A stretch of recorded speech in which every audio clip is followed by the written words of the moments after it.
ஈரோடு மாவட்டம் தாளவாடி சுற்றுவட்டார பகுதிகளில் காற்றுடன் மழை பெய்து வருவதால் வாக்குப்பதிவு மந்தமாக நடைபெற்று வருகிறது. இதுகுறித்த தகவல்களை செய்தியாளர் முருகானந்தம் வழங்க கேட்கலாம்.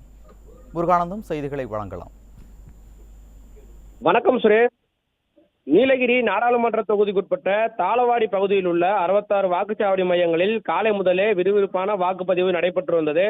இந்த நிலையில் இன்று மதியம் முதல் தாளவாடி மற்றும் சுற்றுவட்டார பகுதிகளான சிக்கல்லி, கர்லவாடி, இக்கலூர், திகினாரை, மகராஜன்புரம் உள்ளிட்ட கிராம பகுதிகளில் பலத்த காற்றுடன் மிதமான மழை பெய்து வந்தது.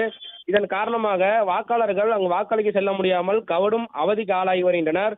இதனால் வாக்குப்பதிவானது மிகவும் மந்தமாக நடைபெற்று வருகிறது. இதனால் வாக்குச்சாவடி மையங்கள் வெறிச்சோடி காணப்படுகிறது. மேலும் ஒரு சில வாக்காளர்கள் குடைபிடித்தபடி சென்று வாக்களித்து வருகின்றனர். இந்த மழையின் காரணமாக தாளவாடி சுற்றுவட்டார பகுதிகளில் மின்சாரம் இல்லாததாலும் தேர்தல் பணிகளும் சற்று பாதிக்கப்பட்டுள்ளது.